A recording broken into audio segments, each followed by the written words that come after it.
Where will Dalton Kincaid be drafted? And two Utah receivers are in the transfer portal. Does that mean the team is looking to add other receivers through the portal? We're talking about that and more on today's Locked On Utes.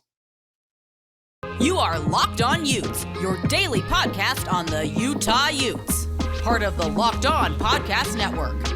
Your team every day.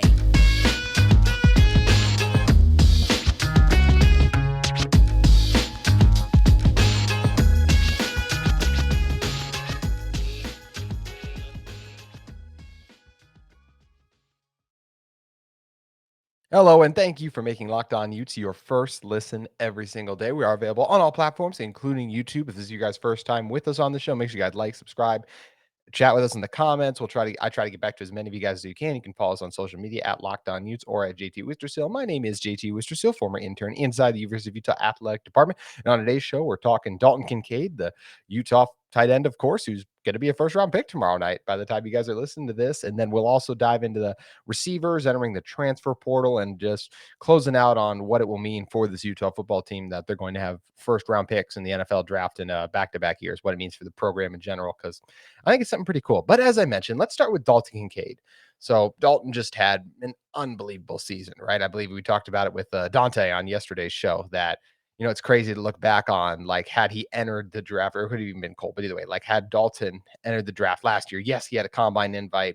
There was all these other things there, but probably gone in the mid rounds. Teams would have brought him in, been like, oh, could be maybe a starter tight end, but more than likely a backup. Comes back to Utah, sets the records, has the USC performance, just dominates defenses all season and helps this Utah team. Is one of the biggest reasons they were able to repeat as back-to-back Pac-12 champions, because obviously without that first USC game, they don't get an opportunity to beat USC the second time in the championship game itself. So Dalton was huge for Utah all season last year. So now he has the opportunity. And it's funny, right? Because we've known how good Dalton is for a while. We watched him week in and week out just dominate. It was so much fun. And then you get all the NFL pundits who finally make their rounds, or the draft analysts who finally get a chance to turn on the tape. And then the national media and everyone else is like, whoa, look how good this Dalton Kincaid guy is. Allows you just kind of kick your feet back up and be like, hey, we were first. We knew how special this guy was. So it's been really cool to see all the raves, reviews Dalton's gotten. Daniel Jeremiah, NFL Network's lead draft analyst, has him listed as his number one tight end. He has him listed in the top 10. Chris Sims of NBC Sports has him as his top tight end. I can't remember if Mel Kiper or Todd McShay have him listed as their top tight end now, but I know both of them are high on him. I think he's obviously a first-round pick, and if not one, it's two. Obviously, he's this show's top tight end. I mean, and Michael Mayer does some nice things, right? But like when you look at what Dalton does overall, I just think the ability to get yards after the catch, the ability to separate, adjusting to balls, making contested catches is incredible. He's got outstanding hands. I think I like the size and the physicality he provides. Is he going to walk in and be a dominant NFL blocker? Probably not, but he can hold his own on the outside. And I think that also comes with the physicality. And I think when you see like the rest of the room, when you get in a room full of NFL guys, you're going to be like, oh crap, I'm not in college anymore. I really need to get stronger and learn how to move some dudes at this level, especially. So I think that, like I said, I think Dalton's a total package, and I think he's going to come in, and I wouldn't be surprised at all if, especially depending on a couple of these landing spots we're about to talk about, I wouldn't be surprised at all if Dalton Kincaid is a Pro Bowler his first year in the NFL, because based on the position he plays, I think he's going to have a chance to pair with some pretty special talent. Let's all put our general manager hats on for a second, right? If you are trying to build a team, what are the most important positions? Well, you need a quarterback, obviously. Look at what the Kansas City Chiefs did and how they reached the Super Bowl. And then if you look at it outside of the Chiefs, well, you're like, well, how else do you reach a Super Bowl? Well, you're really dominant in the trenches, the Philadelphia Eagles. So you need, and Jalen Hurts is obviously an exceptional quarterback too. I'm just saying, when you think of the Eagles, I at least think of the physical presence they have on the offensive and defensive line. Arguably, they almost set the sack record. Offensive line is amongst the best in the league. So you need to be dominant in the trenches. So that's kind of where your second thing is to go. Maybe after that, you want to get some receivers on the outside, some corners then to try to shut those guys down, because there's so many talented receivers in the league overall. And those are the kind of main essential positions, right? When you get to things like safety, still very valuable, especially if you can get elite one, but not as important. Linebackers, not as important. Running backs, obviously not as important. So, and then tight ends is kind of in that same mold, right? If we're doing tiers of importance in the NFL, I'd say quarterbacks in a tier by itself. Then I'd go offensive linemen, defensive linemen, then kind of some of those, then the corners, receivers. Then I think you do something like I said, linebackers, tight ends, and like safeties. And at the bottom of that is probably running back, just because it's such a position dependent on the offensive line success. So because it's not a high priority team need in terms of what do we need to build to make our franchise extremely successful. A player like Dalton Kincaid, who people have ranked as one of the 10 best prospects in this draft, is going to fall. He's not going to get drafted in the top 10 because other teams are going to look at the bigger needs. They're going to look at offensive linemen. They're going to reach on corner. They're going to look at some of the quarterbacks. And man, this is going to be a crazy quarterback draft, as we know. So Dalton's going to fall a little bit. So where are the most likely landing spots for Dalton? I still think the number one place, if I had to bet, where is Dalton Kincaid going to go? If you guys want to go place a bet with our friends at FanDuel, for example, I think he's going to end up in Cincinnati. I just think this is a luxury pick for them, that it reaches them. They're going to be like, we've made the AFC Championship game in back-to-back years. One year we won it, one year we didn't. We just lost a very productive tight end in Hayden Hurst, and I think they'll want to replace him with Dalton Kincaid. I think when you look at what Dalton does, as I said, just all the traits and things he does that make him such a dominant force, and it's going to translate to instant success in the NFL. That ability to get open, those ability to make those tough grabs. You're going to have good coverage, the ability to track the ball. When you got a guy like Joe Burrow who excels with elite ball placement, I think it's a match made in heaven when you pair them. Obviously, Dalton is not going to be the guy in this offense either. When you look at what T. Higgins, Tyler Boyd, and of course, Jamar Chase, one of the best receivers in the league, can do, Dalton Kincaid will be an afterthought to defenses in some ways. And because of that, I think he's routinely going to make them pay. He'll eat in the red zone, over the middle of the field, and even down the sideline a little bit if they want to use him there, like he did against USC a lot. So as I said, I think pick 28 if you're the Bengals. You want to pick the best player available and also continue to make your offense strong. Also, what's great about getting a tight end of Dalton's caliber in the first round, you get him on that cheap rookie deal. So while you're paying Jamar Chase, I don't know if they'll even be able to pay T. Higgins. We know they got to pay Joe Burrow still. You're going to have a superstar at tight end who is on a rookie deal for the next couple seasons, which is extremely valuable as you continue to try to be one of the best teams in the NFL. You got to have that good balance of, hey, our roster is performing at a high level, the guys we're paying, the superstars, but then you also need those young players to contribute. For the Eagles, that was Jalen Hurts before he got the big contract, right?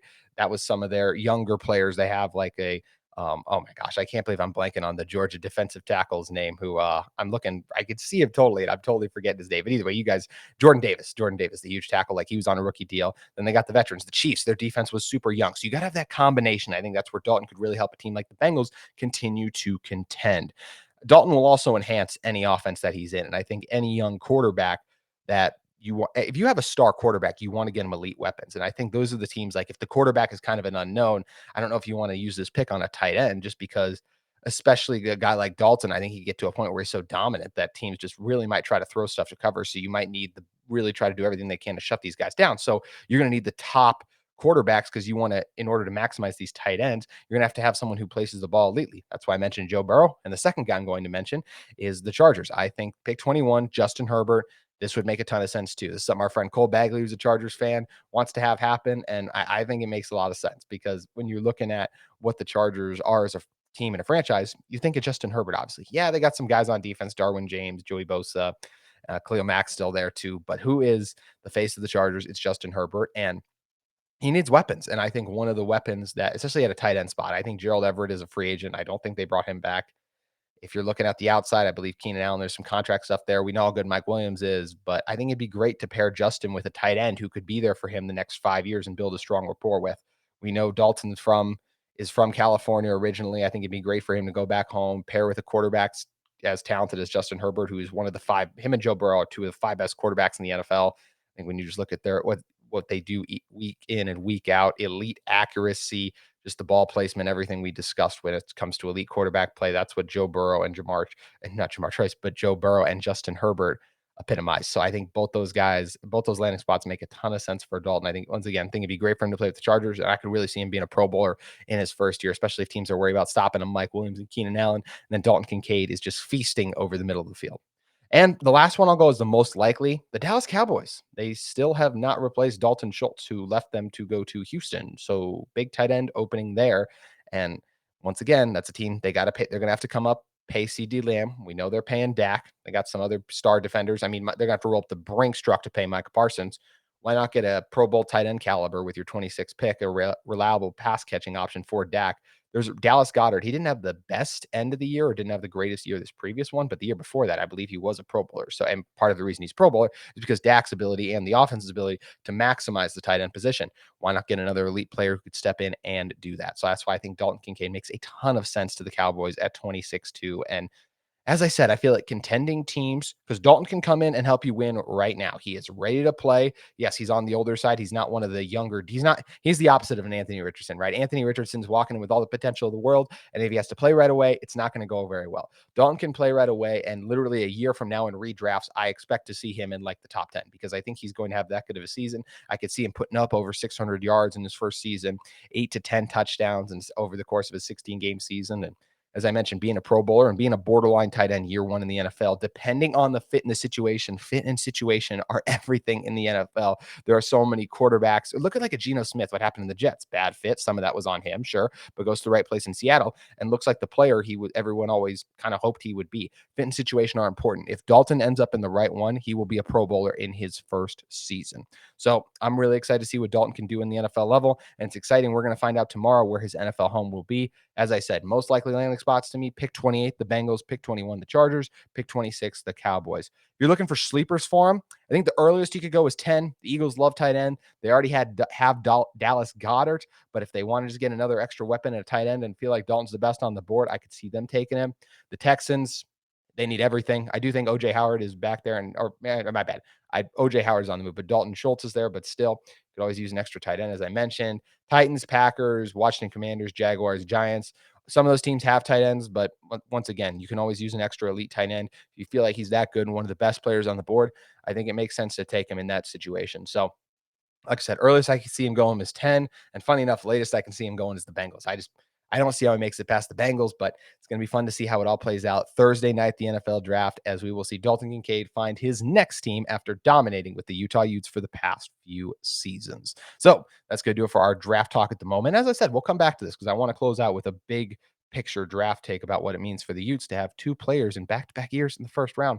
Something not a lot of programs have been able to do. Looking at USC, places like Texas, they haven't been able to do it. So we're going to touch on that in a moment. But we also got to talk about some of the Utah receivers in this current Utah team because they had two players enter the portal. What does that mean? We're discussing it in a moment. But first, I want to talk to you guys about our friends at Built Bar. Looking for a delicious snack but don't want all the sugar and calories? Then you need the best tasting protein bar ever. Built. You got to try this. If you're like me and you want to make healthier snack choices, but you don't want to compromise on taste, then I've just got just the thing for you. Built Bars and Built Puffs. Built Bars are healthy and taste amazing. Seriously, they taste so amazing. You won't think they're good for you, but you got to try this. What makes Built Bars so good? Well, for starters, they're all covered in 100% real chocolate. That's right, real chocolate. And they come in unbelievably great flavors like churro, peanut butter brownie, and cookies and cream. I'm not sure how Built does it, but these bars taste like a candy bar while maintaining amazing macros. And what's even better is they are healthy, only 130 calories and 4 grams of sugar with a whopping 17 grams of protein. For years, we've been talking about going to built.com, but you guys can also head to your local Smith's or Sam's Club to pick up your box of Built Bars today. So many great flavors to try. So get out to Smith's, Sam's Club, or just browse a box at built.com. You guys can thank me later after you pick them up. So many great options with Built Bar, where healthy is actually tasty. All righty, moving on to back to Utah football talk. So for the Utes, 2 receivers entered the transfer portal. This is transfer season, right? Just ask Colorado and everything they got going on as all their players are leaving and everything like crazy. And I will say really quick, I do think it's funny, like all these people are reacting like, oh, things are so bad in Boulder. A lot of the players they are releasing, as I said, are just looking for other opportunities there. These were players that were obviously parts of the past Colorado, which we left last season saying was the worst Power 5 team at the moment. So I actually don't think it's all doom and gloom for Colorado as a lot of people make it out to be. I think the Buffs will actually eventually be good. That's just me personally, but it's definitely going to take some time. I agree with what me and Cole were talking about earlier this week. I think 4 wins is much more realistic, and I could definitely see them only getting 3. I'd be surprised if they only won 2, but hey, that's college football. It's really hard to win games. So we'll see what happens. And maybe a slim chance they get to 5 or 6. But like I said, I don't see that in year one. But I do think eventually Coach Prime will get them on the right track. And I think a lot of ways he already has. So anyways, getting back to the Utah talk. So 2 Utah receivers in the portal, Tyquan Gilmore and Chris Reed. Tyquan was a senior, came in as a transfer. And look, I don't think I'm personally not surprised to see Tyquan. He's a senior. This is his last dance, right? So he wants to be able to use it and actually be able to play. And he's not going to be able to do that, obviously, with the way this Utah receiver room looks right now. And then Chris Reed is a little more surprising. Guy was a redshirt freshman, but once again, I just don't think he saw a path to play. I mean, if we're looking at what Chris Reed did last season, He played in 3 games at wide receiver and on special teams. And based on the stats I'm looking at, I don't think he ever caught a pass. So he's a three-star receiver, Reed, and I just don't think he saw a path to playing, as I mentioned. Both these guys were on Nate Johnson's team in the spring game, so they did flash a little bit. Tyquan Gilmore had 3 targets, ended up getting 4. I must be misreading the stats right now. That says the number. I think that's number of catches now. You think I would have I've looked at this numerous times before the show, but either way. So he only had 4 yards in the scrimmage, and then Chris Reed had the 1 catch on the 11-yard touchdown. I will say, if you go back and watch the touchdown, it was a good route by Chris Reed, not taking anything away from him. Watch Miles battle on the play. It doesn't it kind of look like he's just kind of like taking the play off. It's kind of one of those weird things. And that's not an indictment on Miles. I think Miles battle once the season rolls in, locked in, ready to go. This is strictly a spring game thing. I think in that position, you just look at his feet. He's so late to react. It's just that's kind of one of those situations where that was just a weird play to me. I do think there would have been a chance Chris Reed still would have scored, but I think had battle really been locked in and ready. And as I mentioned, I think that's just a product of this being a spring game and not an actual game, especially if you looked at what he did with the pick 6 even later in the game when he was more locked in. So anyways, but it was a nice quick slant route by Chris Reed to the inside and scored a touchdown and Rice Eccles. At least he got one before he's heading out. Tyquan was a little more involved in the offense last year, but there's a reason I only say a little. He got 2 carries and ended the season with negative yards. They tried to get him involved in the jet sweep game, and it never really materialized. So these are not big losses for the Utah football team. There might be some people looking at this like concerned, like, oh, what does this say about Coach Whitted in the receiver room? I actually think it speaks to how good of a position they're in. Tyquan Gilmore and Chris Reed were not going to receive any snaps this season, in my opinion. Maybe they would have had a slim chance based on injuries, right? But let's look at the receiver depth chart as it sits right now. First, let's talk about the number 1 receiver in the room, Devon Bailey, who did not play in the spring game, but every time the media was able to come at and watch spring ball and he was out there doing his thing, he made a spectacular grab and reminded us why he decided to come back to school, because he thinks he has a chance to have a special season. And that's how it looked when he was routinely the best pass catcher we saw during the spring portion of practice. So I'm really high on Devon. I think he's going to have a huge season. Clear cut number 1 after leading this Utah team amongst receivers in receiving yards last season. Obviously, who led this Utah team in receiving yards was Dalton Kincaid. So number 2 receiver, Money Parks, for sure. And he looked great in the spring game, right? 5 catches, 71 yards, scored the touchdowns, looked explosive over the middle of the field, going deep too. Should have had 1 more catch, actually created separation, and Brandon Rose just sailed the pass the one time. So extremely high on Money Parks. When you're talking about who's your 3 and 4 receiver, as of right now, I think it's close between Mikey Matthews and Mekhi Cope. Mekhi Cope wasn't able to go because of the injury. Remember what he did last year's spring game when he had that exceptional one-handed catch, was on the field and made a couple grabs throughout the season. He's a guy Cam has shown a little bit of trust in too. So I do expect him to see him make some plays, and we saw him make a couple grabs over the course of spring practice too. So he's a guy I expect to be involved, but the guy who's probably got a leg up on Mekhi right now, then like I said, I when I was doing this, Devon's 1, Money's 2, 3A, 3B for me is Mekhi Cope and Mikey Matthews, who of course exploded in the spring game, especially to start the second half when he absolutely went off in the spring game. He ended up having 7 catches for 59 yards overall, flashing some speed over the middle of the field. The ability to separate was exceptional. Hold on to some contested catches. I loved what I saw from Mikey Matthews. We're talking about a 4-star receiver who's part of this loaded 2023 recruiting class for this Utah football team. And I think it makes a lot of sense that he's going to be playing early, because you've already heard Coach Witt mention Britton Covey and him in the same sentence, how he sees some of the same things he saw in a young Britton Covey. It is what he sees in Mikey Matthews now. So I think that's really important and one of the really special things about Mikey Matthews. And when you got a player like that, you got to get him on the field. And as I said, just the speed he brings to this offense is special. And I do expect him to play this season. And I don't think it's going to be a red shirt either. I don't think it's going to be just 4 games. I think he's going to be a legit part of this offense. And every game he will be out on the field. Whether he'll catch a pass every game, I can't for sure say that, because as we know, that doesn't always happen. But I think he's going to be involved in this offense. And I do think he's going to make at least a couple plays this season that move the chains or are big for this Utah football team.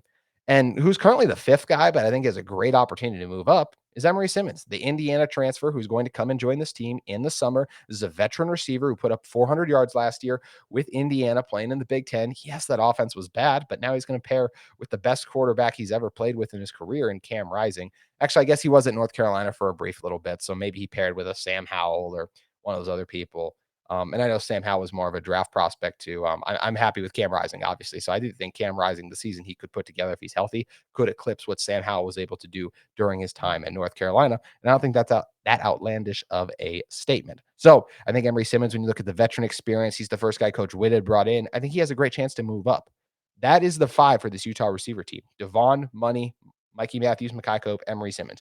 Taekwon and Chris Reed, the best they were probably going to do is get 6 there by the time the season rolls around. For both those guys, I'm sure that's not good enough.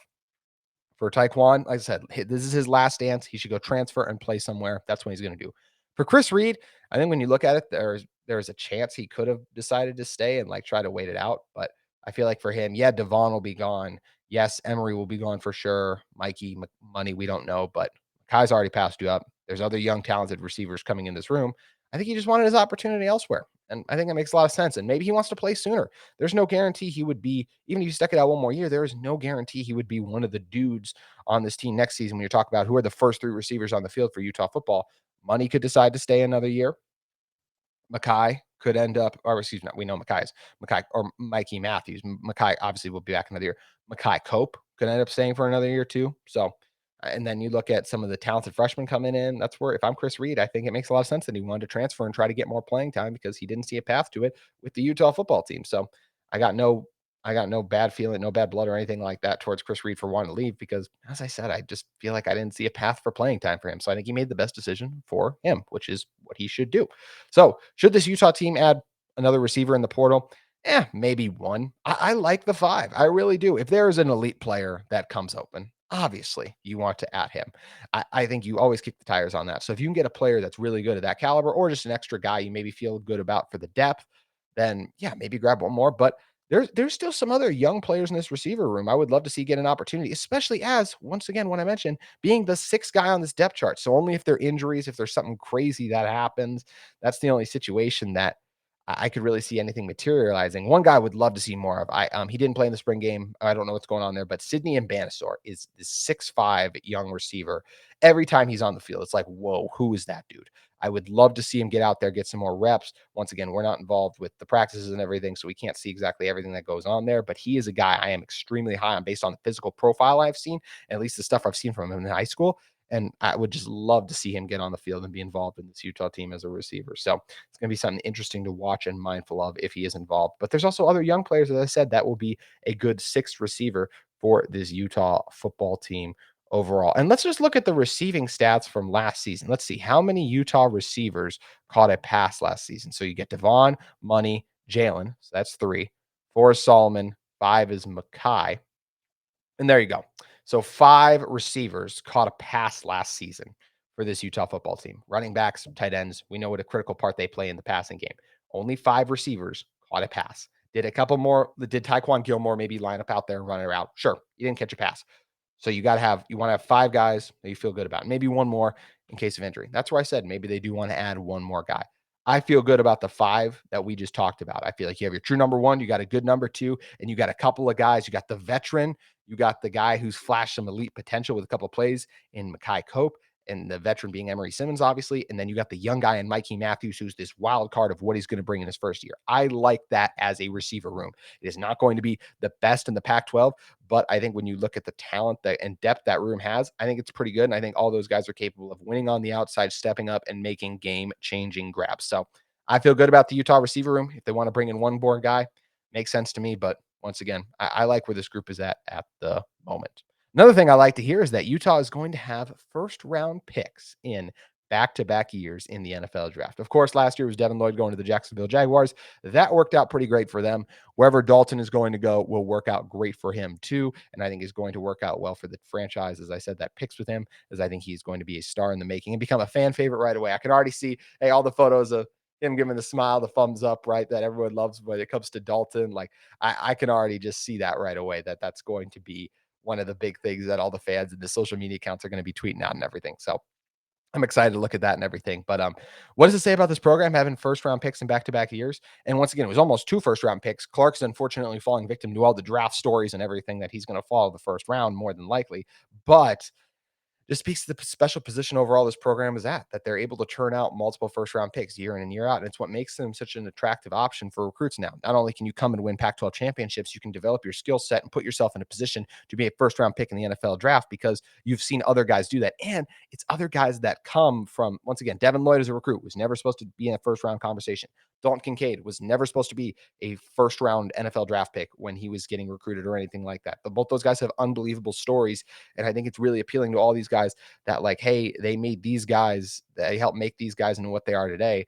I think they can help me develop into something special too. So I think makes this team only more attractive once again to a destination of recruiting. It speaks to the level this program is at. For years, they've been one of the top programs in college football. You look at how many Pac-12 championship games they had made going into, of course, when they finally won it back to back, competing in the Rose Bowl, being ranked in the top 4 at different points in the season. Like, had the season ended right here, they would be in the college football playoff. That has happened with this Utah football program.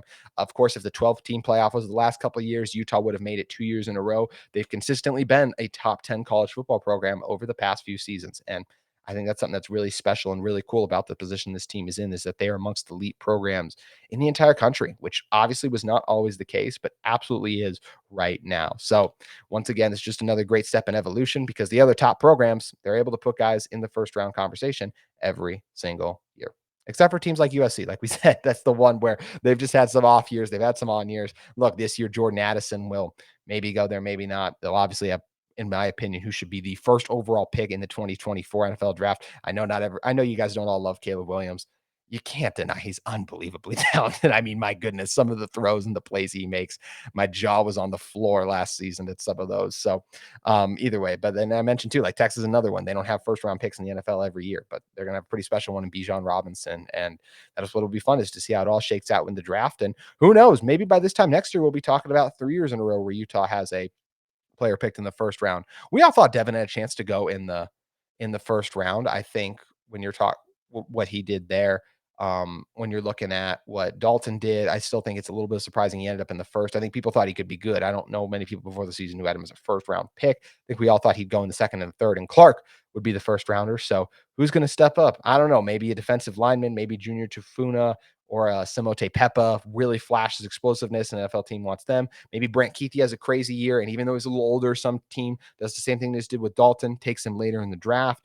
Maybe Zamiah Vaughn has a huge season. Maybe it's Satawa Laumea really flashes, has an outstanding year, and a team wants to make him a first-round NFL guard because I think that's where he'll play at the next level. So Utah will have a chance to make it 3 for 3 in terms of first-round picks next season. But once again, it all starts with Dalton Kincaid keeping that streak alive Thursday night, something he's absolutely going to do as the top tight end in the 2023 NFL draft. So it's going to be fun to see how it all works out. And if you guys want more mock drafts and see where Dalton Kincaid might end up, you guys should tune in to Locked On's NFL Mock Draft Special. It's here and bigger than ever. Follow along all 32 teams' first pick in a 6-episode ultimate mock draft experience only Locked On can deliver. All episodes are available now on Locked On NFL Draft on YouTube or wherever you listen to your podcast. So that's going to do it for today's episode of Locked On Utes. Tomorrow, I will be joined by Josh Newman. I know yesterday I teased he was coming on today, but he will actually be coming on tomorrow. And we are going to be talking about the Crimson Collective and just some other stuff revolving around the Utah football program. So